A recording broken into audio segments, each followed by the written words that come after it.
Hi, I'm Veronica with WatchMojo.com, and today health expert Nick Robinson explains the gluten-free craze and how it can be beneficial to you. So what is gluten? Gluten is the sticky protein that you can find in grains. So you would find it, for example, in wheat, oats, barley. Now it's called gluten because it's sticky. So gluten is the protein that binds the food together, which is why we use it to make breads and pastries, because it helps bind food, and it's also used as a cheap additive in pretty much anything you find in a box or in a wrapper or in a can. What does it mean to be allergic to gluten? Because it's a sticky protein, it actually binds to something called villi, which are the absorbent little follicles that are contained in your intestines. As you eat gluten, it travels through your system and then it covers the villi, which means that whatever foods you're eating, it's going to reduce the absorption of nutrients of those foods. For someone who is allergic to gluten, it will actually kill off the villi and cause scar tissue in their intestine,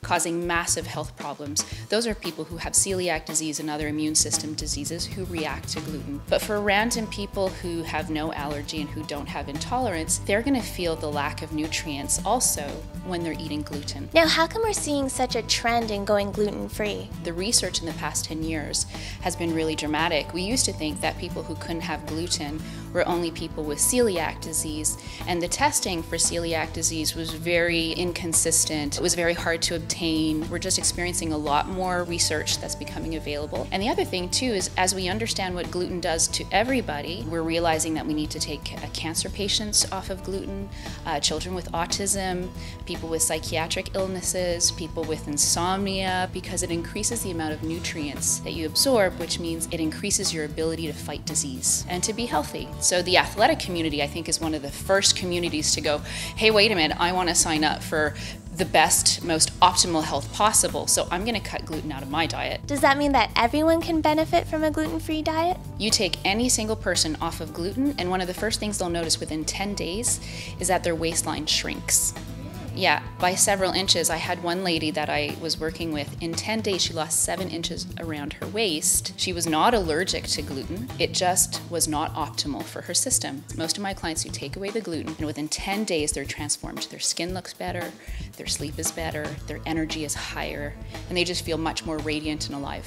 If you decide to go gluten-free, does this mean you won't be able to eat anything? Let's explain maybe a bit more why we eat grains. So grains is actually quite new in the human nutrition system. If you look at a field of wheat, you wouldn't be inspired to go eat that. You'd have to mill it, transform it. You need tools and mechanisms. But grasses is natural for humans to eat. Grasses, for example, like rice, you just soak it and you can eat it. So grasses that don't contain gluten have been in our diet for thousands and thousands of years. So there's actually a wide variety of foods that you can have without gluten that just feels much better and more natural to your system. Like rices, like potatoes, amaranth and chia and teff, a lot of ancient grasses that we're rediscovering today and bringing back into our diet. Now, I read that people that cut out fortified breads and cereals actually lack folate in their diet. Is this true? It would be true if all you ate was bread and pasta. Folic acid is found in spinach and lettuces, and anything crunchy and green that you would find in a supermarket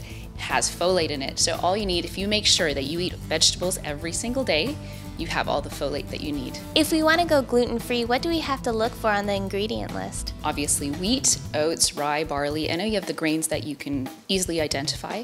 It's also hidden under something like yeast or starch. And if you see something that's called artificial flavors or artificial colors, odds are it also contains secondary ingredients. But there's always a risk when you eat packaged foods. Packaged foods don't need to identify anything that's less than 2% of the ingredients. So your manufacturer can be putting just about anything in your food as long as it doesn't exceed 2%. Well, thank you very much. You're welcome. Thank you.